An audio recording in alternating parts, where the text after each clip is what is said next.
السلام علیکم ورحمۃ اللہ وبرکاتہ نحمده ونصلی علی رسولہ الکریم اما بعد۔ آج کا سبق سن لیجئے، سبق نمبر 1347۔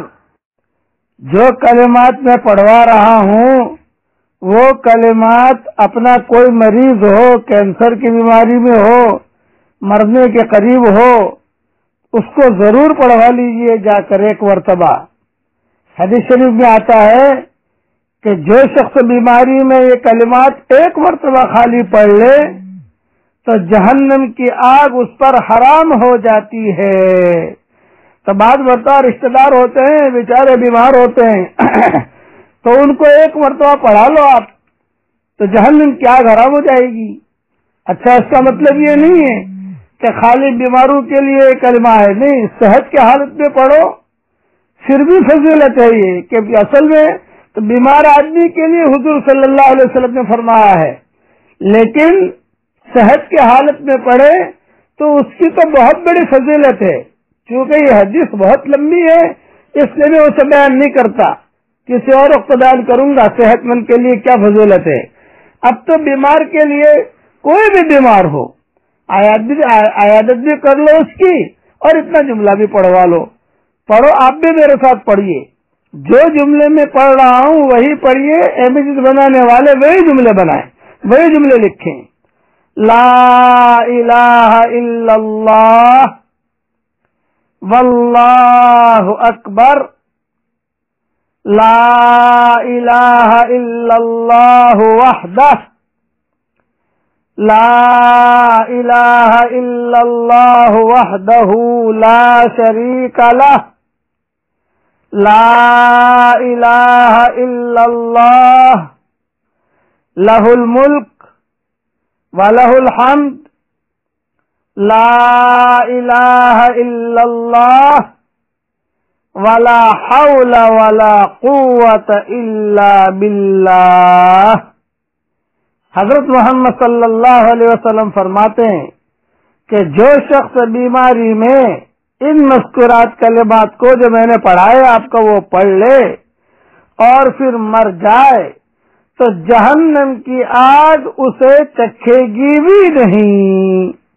یہ حدیث ترمذی میں ہے۔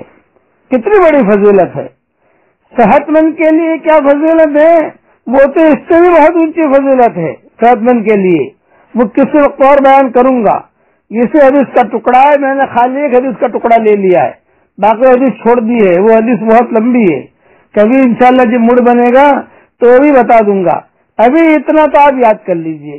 اور دوسرا کہ صبح اگر عیادت کر لو تو شام تک 70,000 فرشتے دعائے مغفرت کریں گے۔ یہ حدیث میں نے پہلے بیان کر چکا ہوں، لیکن آپ کو ایک چٹکلا بتاتا ہوں۔ بھئی آپ اگر دور کسی کی عیادت کے لیے نہیں جا سکتے، ہسپتال میں نہیں جا سکتے، آپ کے گھر میں والدہ بیمار ہے تو عیادت کی نیت سے عیادت کر لو، تو شام تک فرشتے کام میں لگ گئے۔ آپ کے قریب بھی کوئی رشتہ دار ہے، نماز کے لیے آتے جاتے، چچا کیسی طبیعت ہے آپ کی، اللہ آپ کو شفا دے، فرشتے کام میں لگ گئے۔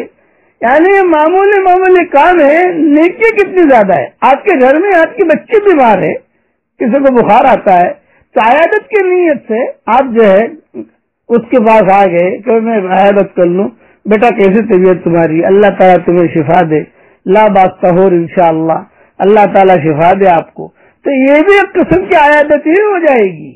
یہ ضروری نہیں ہے کہ آپ اسپتال میں جاؤ، بھی اچھا تو وہی ہے کہ آپ اسپتال میں جاؤ، لیکن اگر کہیں جانا آنا نہیں ہو رہا ہے، بہت مشکل ہو رہا ہے، کم سے کم قریب میں ہی کوئی ہو، گھر میں ہو، ماں بیمار ہے، بیوی بیمار ہے، شوہر بیمار ہے، عیادت کی نیت کر لی۔ مولانا الیاس صاحب رحمۃ اللہ علیہ جملہ فرماتے تھے کہ نیت کے ذریعے نیکیاں کمانا سیکھو، نیت کے ذریعے نیکیاں کمانا سیکھو، یہ نیکیاں مرنے کے بعد کام آئے گی۔ اتنا یاد رکھنا میری بات کہ یہ نیکیاں جو ہے نا، آج دنیا میں جیسے پیسے کے آدمی محنت کرتا ہے، میں جاتا ہوں کسی جگہ بازار سے گزرتا ہوں تو وہاں ہمارے جو ساتھی مسلمان ہوتے بیٹھے ہوتے ہیں، کوئی موبائل کھیلتا ہے، کوئی کھیلتا ہے، میں کہتا ہوں بھائی ایک مرتبہ تم چوتھا کلمہ پڑھ لو، 10 لاکھ نیکیاں مل جائیں گی تمہیں۔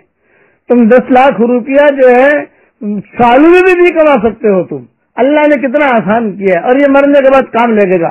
10 لاکھ نیکیاں ملیں گی, 10 لاکھ گناہ معاف ہوں گے, 10 لاکھ درجے بلند ہوں گے, اور جنت کے اندر محل تیار ہو جائے گا. آتے جاتے میں ان کو کلمہ پڑھوا لیتا ہوں. اللہ تعالی ہم سب کو عمل کرنے کے توفیق عطا فرمائے. یہ جو حدیث ترمذی کے بیان کیے, کوئی بھی بیمار ہو اس کو ضرور آپ پڑھوا لیجئے تاکہ جہنم کی آگ اس پر حرام ہو جائے. اور صحت مند کے لیے بہت بڑی فضیلت ہے. اس وقت یعنی مڑ میں بھی نہیں ہوں, اور دوسرا جو ہے حدیث بھی لمبی ہے, بعد میں انشاءاللہ بیان کروں گا. اللہ تعالی ہم سب کو عمل کرنے کے توفیق عطا فرمائے. آمین آمین. والسلام علیکم ورحمۃ اللہ وبرکاتہ. وآخر دعوانا ان الحمد للہ رب العالمین.